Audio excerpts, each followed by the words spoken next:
For the second part of the video, again, I'm Ashley. My patient is 10 years old. She appears to be well groomed. We've already went over all that. Now we're going to do the lower extremities and the abdomen and chest. I would listen to her chest. I'm going to find the apical pulse. Oh, so it help if I flip my hand back.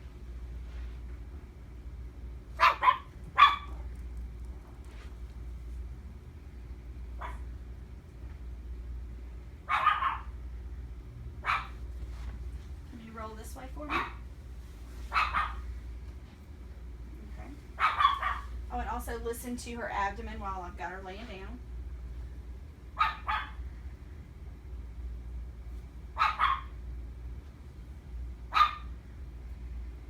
And listen to her arteries.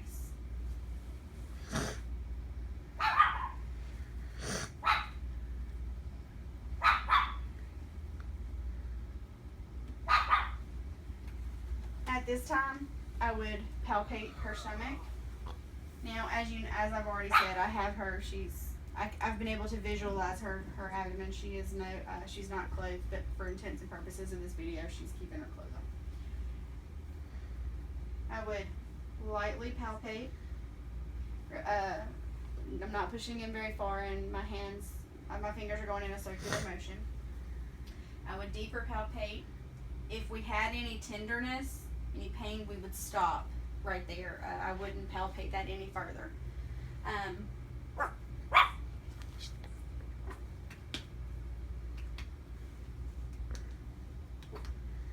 I would also feel for her liver.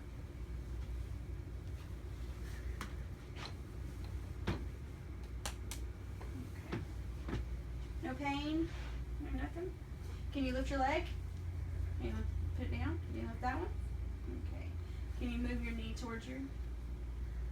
I'm checking range of motion. Also, another thing that I'm checking is that if she can't lift this leg, it causes severe pain, then it very well could be her appendix. So we want to make sure when we're checking that that's something. Also, if a young child if I'm palpating and I feel a mass, I'm going to stop immediately because that could be a Wills tumor, and palpating it could spread it. So I would definitely not do that. I would also see here there's no clubbing, there's no I'm checking capillary refill. I would check femoral arteries. I would check all of the pulses all the way down. Make sure that I can feel them all. If I can't feel them all, then we would have to do an ultrasound or something to see why I couldn't.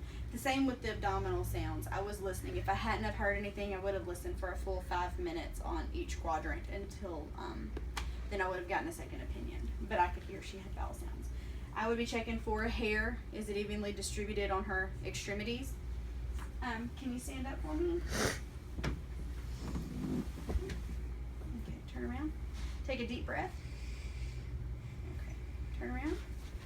Take a deep breath. Okay, I'm checking chest expansion. Is she getting enough air in? Turn around. Bend forward.